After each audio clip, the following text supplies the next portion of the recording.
contemplar das Escrituras, em Eclesiastes, capítulo 3, a palavra de Deus diz assim, ó: tudo tem o seu tempo determinado e há tempo para todo, vou repetir, para todo propósito debaixo do céu. E o que eu quero que você entenda é que quem controla isso é Deus. Deus, ainda que aos nossos olhos não pareça, parece que Deus perdeu o controle. Parece que Deus não está ouvindo, não está vendo. Parece que Deus não está nem aí para o que está acontecendo. Só parece. Porque Deus está no controle. E interessante lembrar que todas as coisas, por mais difícil que pareça, todas as coisas cooperam para o bem daqueles que amam a Deus. Coopera para que se cumpra a palavra de Deus. Coopera para que os desígnios de Deus se concretizem. Olha só.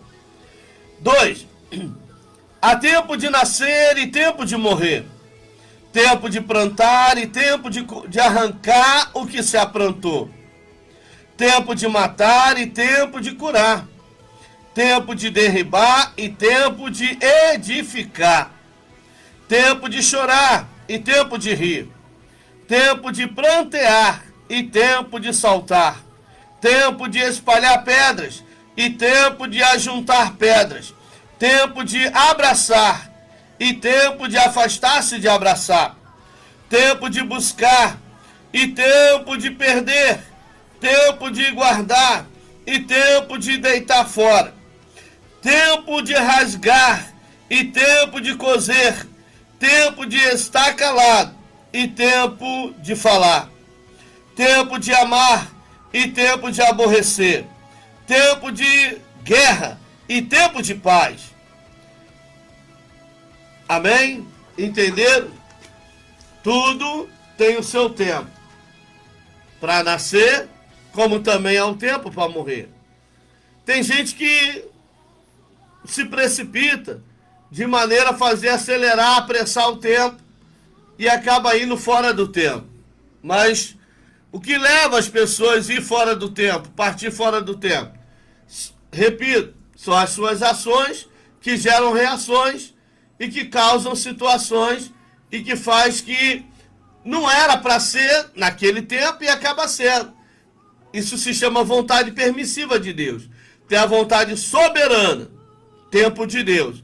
Vontade permissiva, tempo do homem.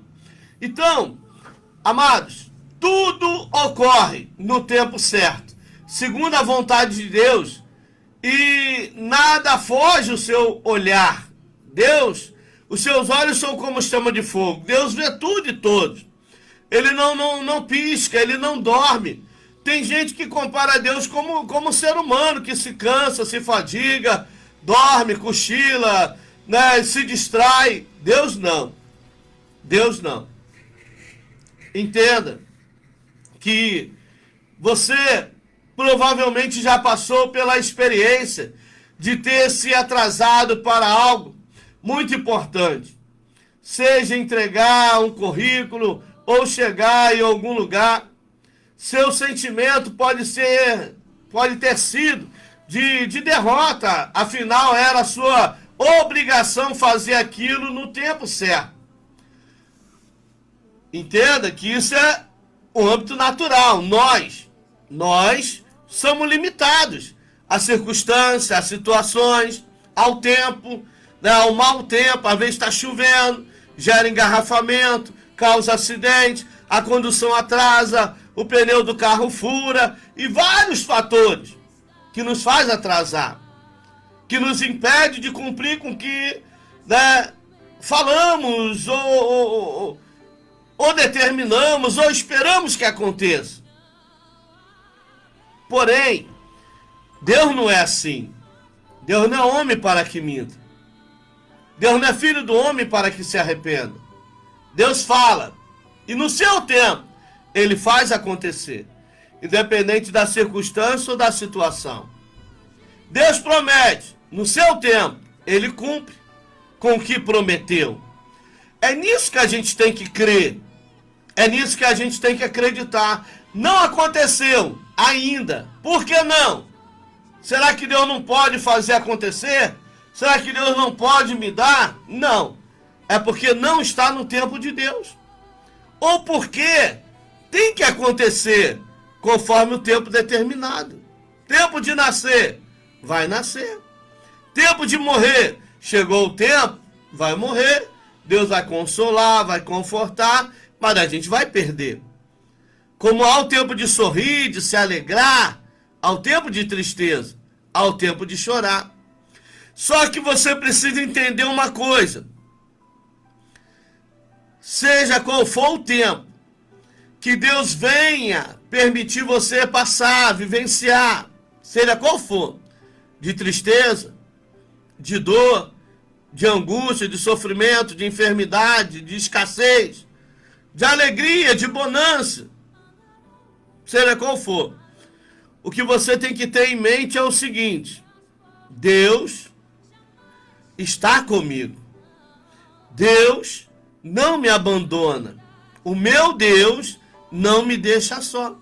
Aí alguém pode questionar, até usado pela carne, pelo maligno, vai dizer, mas peraí, se Deus é contigo, se Deus é na sua vida, por que então ele permite que esses males lhe sobrevenham? O anjo do Senhor não acampa ao redor dos que o temem e os livra? E se livra, por que você está enfrentando tamanha prova, tamanha situação? Aí você tem que entender e ver pelos olhos da fé que Deus está permitindo essa situação dentro do tempo dele, porque há o tempo também de humilhação.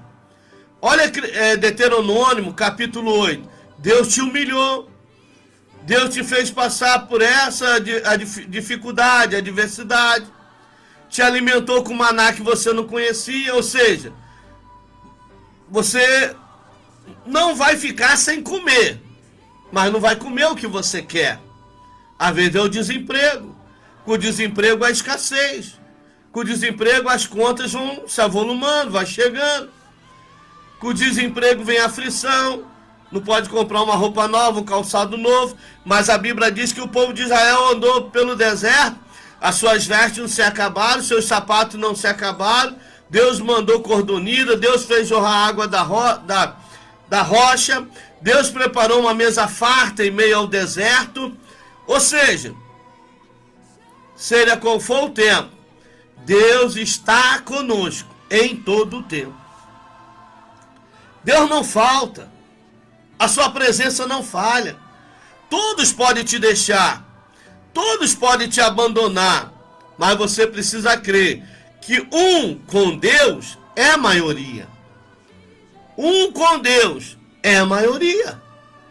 Então, o que não pode faltar na minha vida e na sua vida é a presença do Senhor. Olha o que Jesus faz. Ele, durante 40 dias, ele ficou aparecendo entre os discípulos, depois de haver ressuscitado. Comeu com eles, bebeu com eles. Tomé só creio se eu ver. No dia seguinte, ele aparece no lugar onde eles estavam e disse, Pai, seja convosco. Eis-me aqui, Tomé. Coloca a tua mão na minha mão furada, coloca o seu dedo aqui no meu lado transpassado. E Tomé disse, Senhor, agora creu porque viu, feliz, bem-aventurado é aquele que não viu e creu. Ou seja, aí Jesus agora diz para eles, eu vou para o Pai, mas não fica triste não, que eu não vou deixar vocês sozinhos, eu não vou deixar vocês abandonados à mercê do inimigo, não, eu vou, mas o Consolador vem. E para ele vir eu tenho que ir. Mas ele vem. Ele vai ficar com vocês. E qual é o papel dele? Convencer do pecado, do juízo e da justiça. Ele vai consolar, ele vai confortar, ele vai fortalecer, ele vai animar, ele vai dar força, vai dar entendimento para vocês trilhar o caminho que é necessário. E aí Jesus foi. E o Consolador veio, o Espírito Santo, e passou a fazer morada em nosso coração. E ele representa o Senhor Jesus na nossa vida. Quando a gente fala, eu tenho um Deus na minha vida, Cristo está comigo. É porque o Espírito Santo, ele representa a pessoa do Senhor Jesus na nossa vida. Ele representa a Trindade. Então, nós, Romanos, capítulo 10, no versículo de número 17. A fé vem pelo ouvir e ouvir a palavra de Deus. É tão triste ver pessoas com tanto e tantos anos de denominação, de igreja, perdendo a fé, perdendo a confiança, perdendo a esperança, achando que o Senhor deixou, abandonou, não é mais com ele, não é mais na vida dela. Entenda que lá em Lucas, a palavra de Deus diz, o Senhor diz o seguinte, olha, porventura vindo o Filho do Homem, Jesus, ele achará fé na terra? E eles ficaram assim, mas como assim achará fé na terra? Claro que sim. Só que pelo andar da carruagem, pelos acontecimentos do mundo, onde você liga a televisão para ver a reportagem, só se fala de guerras, rumores de guerras, pandemias, crise, fome, peste. Tá tudo na Bíblia, só ler Mateus 24. Aí você fica, o que falta para Jesus vir?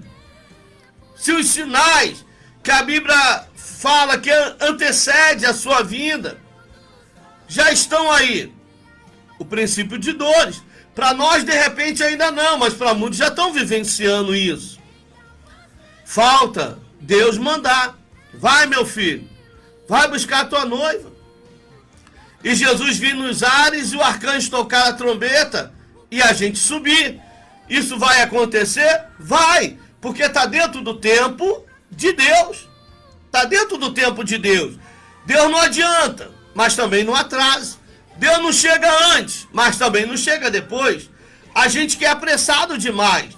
A gente é apressado para ver acontecer. A gente é apressado para receber. A gente é apressado para tomar posse da vitória, para alcançar a bênção.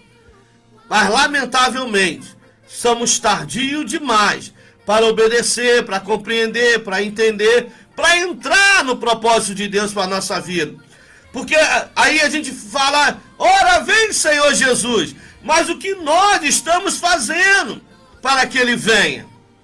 Se Ele disse, ó, ide por todo mundo, pregai o Evangelho a toda criatura, para que assim venha, né, o tempo chegado. Então para Jesus vir a gente tem que ir. Como Ele vem se a gente não vai? Pelas ruas, pelos campos, pelos valados, na vizinhança, nos lares, no trabalho, nas escolas, por onde quer que andar. Você falou de Jesus hoje? Você anunciou a Cristo hoje para alguém? A gente quer que Ele venha. Mas o que nós estamos fazendo? A vinda dele tem a ver com as nossas ações. Ele não vem buscar um povo morno, frio, apático, frustrado, oprimido, desanimado, fora do propósito, longe da direção, não. Ele vê um povo que está de pé, um povo que está de pé, um povo que está firme, constante, atuante na sua obra, um povo que anela pela sua volta, pela sua vinda, e ora por isso, jejua por isso, se consagra por isso, se santifica para isso, para morar no céu com Jesus. Não apenas fala da vinda de Jesus, não apenas fala que é fim dos tempos, não, mas se prepara para esse fim dos tempos. Se prepara para uma eternidade na glória com Cristo. Porque a nossa ida do céu não depende de ninguém, a não ser de nós mesmos. Porque quem toma a decisão é nós, quem faz a escolha somos nós. Aonde iremos passar a eternidade. Mateus capítulo 7, versículo 13 e 14. Há dois caminhos, um caminho largo e espaçoso, que leva à perdição, que leva à morte eterna, que leva à destruição. E há um caminho apertado e estreito. A porta é estreita e o caminho também, mas que leva à vida eterna. Isso fala de entrega, isso fala de renúncia. Não tem como chegar ao céu abraçando o mundo, porque quem é amigo do mundo, quem ama o mundo, se torna inimigo de Deus. Porque não tem como servir a dois senhores. Não tem como ficar meio barro, meio tijolo, meio céu, meio inferno, meio crente, meio mundano. Não, Deus é santo e espera que nós tomamos uma posição. Lembra do filho pródigo? Ou na casa de meu pai, o jornaleiro lá tem fartura de pão. E eu aqui pereço. E eu aqui com fome. Mas o que levou ele a estar naquele estágio, daquela maneira? As suas escolhas. Mas por que o pai não foi atrás dele? Respeito. O pai queria que o filho ficasse em casa. O pai amava o filho, o pai cuidava do filho, protegia o filho, supria a necessidade do filho. Fazia tudo para o filho estar bem em casa, alegre com o pai. Mas ele resolveu olhar para o mundo e começou a achar que no mundo seria melhor. Desfrutar dos prazeres do mundo. O mundo opressor, o mundo sedutor, o mundo enganador. O mundo que jaz no maligno, de mentira, de engano, de opressão. E quantos amam o mundo e rejeitam a Cristo? Quantos correm a pecar, mas não correm para fazer a vontade de Cristo, ou para estar na vontade de Cristo? Quantos viraram as costas para Cristo, depois de Cristo ter feito tudo por ela, por ele, abençoou, guardou, livrou, ajudou, levantou, sustentou, supriu as necessidades, curou, sarou, nada diferente daquele povo lá. Os cegos viram, surdos ouviram, paralítico andaram, transformou a água em vinho, multiplicou pães e peixe, e depois crucificam, porque o povo tem a tendência de amar mais a criatura do que o Criador, de se voltar mais para as coisas criadas do que para o Criador das coisas. O povo tem uma facilidade de adorar as coisas criadas e adorar menos e cada vez menos o Criador das coisas, que é Deus.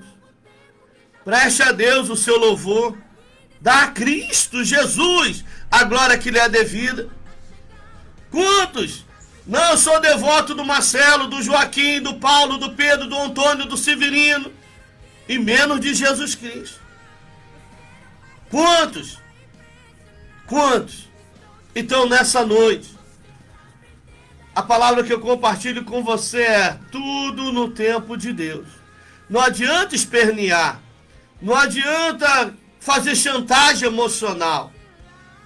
Deus pode até permitir que você vá, que você dê seu jeito, que você haja da sua maneira, como muitos têm feito, e acabam indo de mal a pior. O nome disso é vontade permissiva. Vontade permissiva. Tempo humano. Não é tempo de Deus, é o tempo nosso. Eu faço o meu tempo, eu faço a minha hora, eu faço a minha escolha, eu faço do jeito que eu quero. É o meu tempo, é humano. Só que as consequências vêm. Bom para nós é aprender a estar no tempo de Deus. Entenda uma coisa importante para nossas vidas. Como está aí em Eclesiástico. Olha, eu vou ler o versículo de Eclesiástico 2 e 3. Amém? Vai nos dizer assim a palavra de Deus, Eclesiástico 2 e 3. Ó.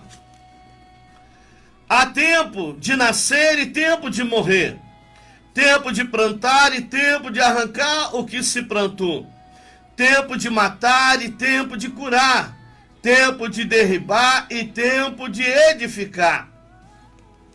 Então entenda, o mesmo Deus que exalta, ele abate, que enriquece, empobrece, que dá vida e tira a vida, ele mata e faz viver. Quando nós cremos em Deus e buscamos a Deus em oração, levamos para Deus as causas, as queixas, as demandas, os problemas, as dificuldades, as necessidades.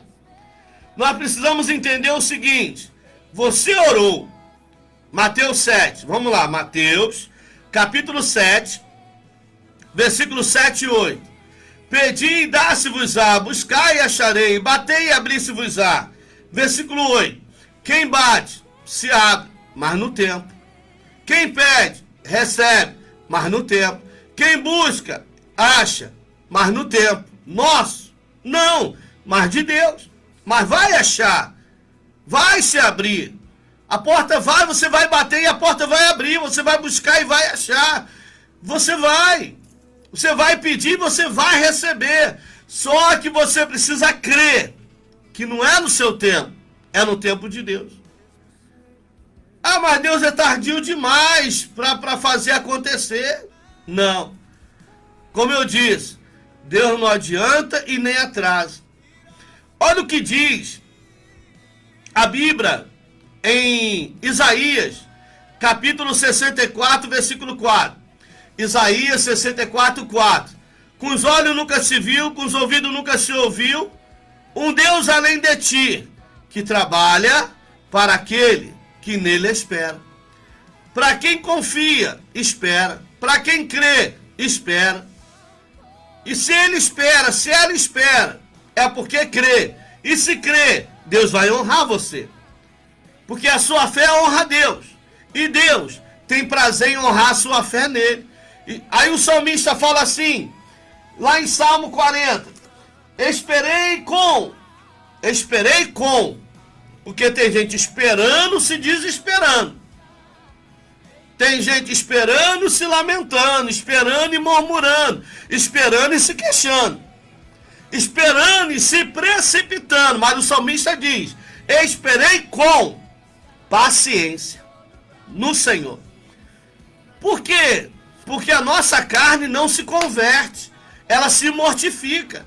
E o que mortifica a oração, o que mortifica a carne, é a oração.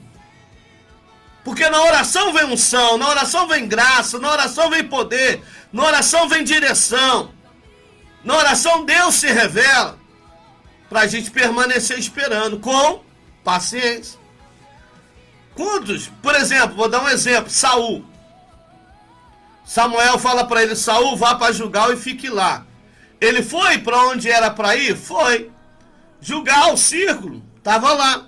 Esperou o primeiro, o segundo, o terceiro, o quarto, quinto, sexto dia e Samuel não vinha. Sétimo dia, o inimigo olhou e falou, se ele continuar ali, ele vai alcançar. Então eu vou criar uma situação para distrair ele, para tirar ele do propósito. Aí toda hora vinha alguém, Saul, os filisteus estão se ajuntando contra nós. Saul, o povo está querendo ir embora. Saul, cadê Samuel que não vem? Sétimo dia. Saul esperou em Gilgal, onde era para se esperar. Ficou lá os 7 dias. Só que aí ele começou a ouvir as vozes contrárias. Se distraiu, dando ouvido às vozes contrárias. Olhando para a direita e para a esquerda. Começou a se afobar. Começou a ficar inquieto. Começou, cadê Samuel que não chega? Cadê Samuel que não vem? Já sei. Me dá aqui. Entrou no templo, fez o sacrifício que não era para ele fazer. E quando ele sai, Samuel está na porta. Era questão de tempo. Era esperar só um pouquinho de tempo. Era só umas horas mais. Mas o inimigo sabia disso.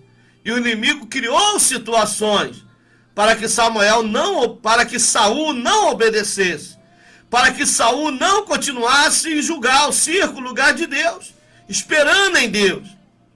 E quantos que estavam esperando em Deus, na casa de Deus, confiando em Deus, servindo a Deus, mas também deram ouvido às vozes contrárias. Também se distraíram, correram a pecar, a falhar, a errar, a fazer o que Deus não determinou, não mandou, a agir de forma contrária ao que Deus falou, pegar com as suas próprias mãos. E aí? Samuel fala para Saul, Saul, se tivesse esperado, Deus teria confirmado o seu ministério. Porém, porque desobedeceu, rejeitado foste. E quantas vidas a gente depara que está na casa, mas só de corpo presente. Ou fora da casa. Hoje o que mais a gente vê é pessoas fora do caminho. O que mais eu já fui crente, eu já fui da igreja, eu já louvei, eu já preguei, eu já era, eu já fui. Por que que o número do que já foi, do que era, é maior do que o número do que são? Por quê? Que a gente depara com tanta gente frustrada, decepcionada, humilhada, desanimada. Por quê? Porque resolveram tomar atalho, resolveram fazer como Saul, dar ouvido às vozes contrárias. Deixar de ouvir a voz de Deus para ouvir a voz da criatura e não mais do Criador. Agir conforme o seu impulso, as vontades da carne. E andar segundo o seu bel prazer. Então, em nome de Jesus Cristo, que o Espírito Santo de Deus, leia Eclesiastes 3:11. Tudo fez formoso em seu tempo. Tudo fez formoso em seu tempo. Vou repetir. Eclesiastes, capítulo 3, versículo 11. Tudo fez formoso em seu tempo. Também pôs o mundo no coração deles, se que o homem possa descobrir a obra que Deus fez desde o princípio até o fim. Deus fez tudo perfeito. Mas o homem, a mulher, na sua precipitação, na sua afobação, na sua ansiedade, que tem sido causador de destruição. Tem aberto legalidade para o inimigo atuar. Então, amados, em nome de Jesus Cristo, Deus está em uma realidade diferente da nossa.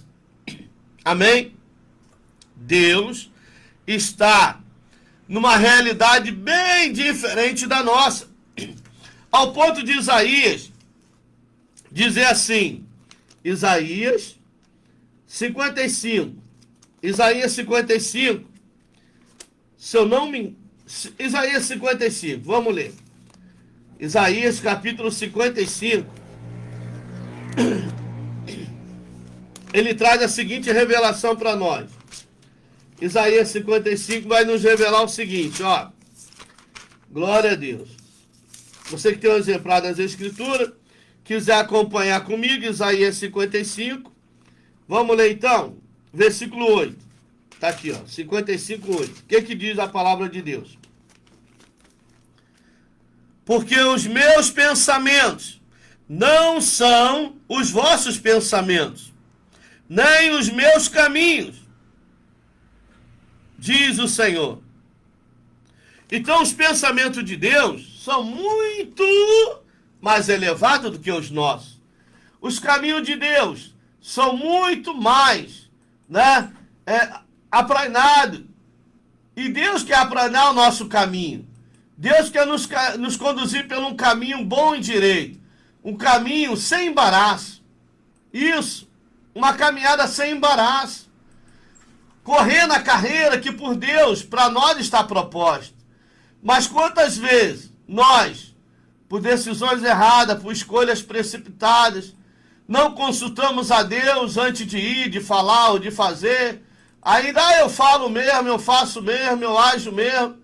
E quando a gente vê, já se foi, já criamos situação, porque aquele que muito abre a sua boca tem perturbação, e tem perturbação mesmo. Então, em nome de Jesus, atente para o que Deus te falou nessa noite, ou te fala nessa noite. Infelizmente, quantos têm deixado a soberba, a prepotência, o orgulho tomar conta do seu ser, a altivez? Eu falo, eu faço, e com isso tem pagado o preço. Não só sofrendo ela, não só sofrendo ele, mas fazendo toda a família sofrer também, padecer também, por causa das atitudes, por causa das decisões precipitadas. Entenda que ele, Deus, não está debaixo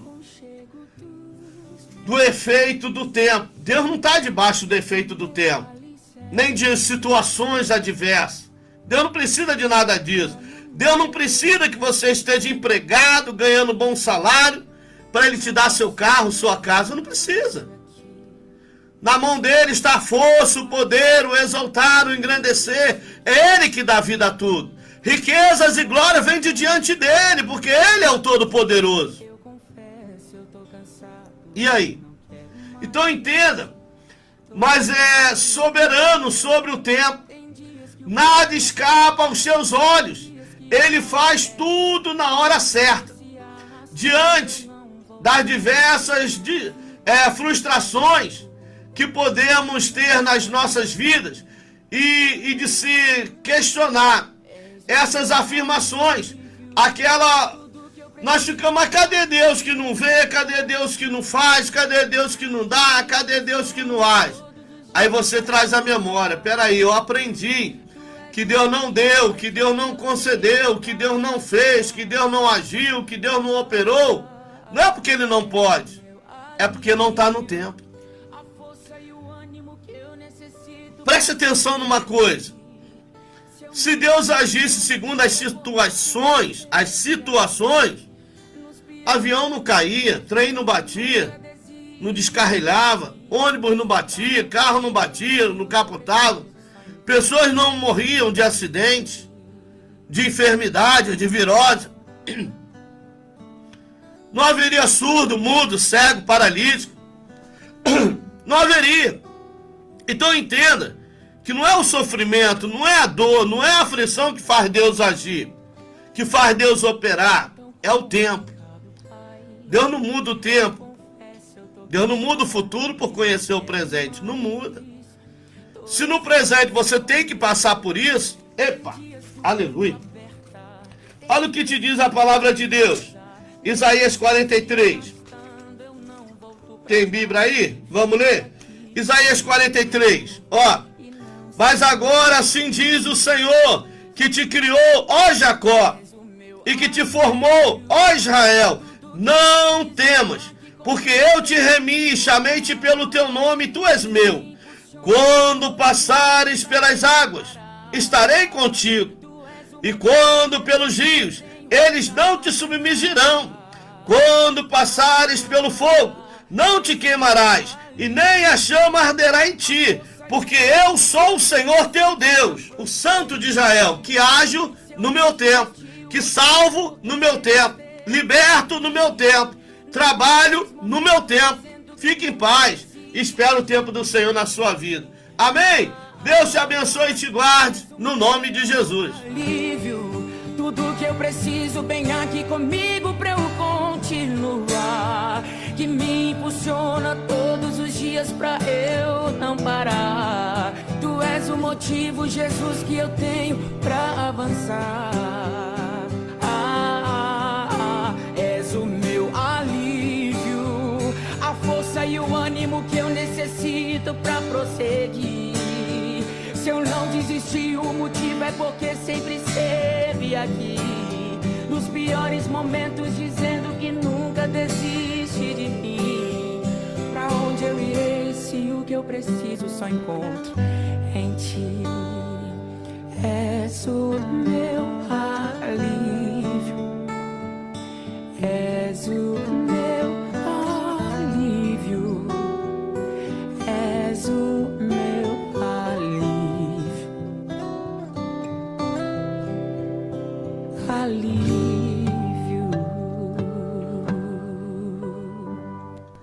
Glória a Deus. Deus é o meu, o seu, nosso alívio. Quero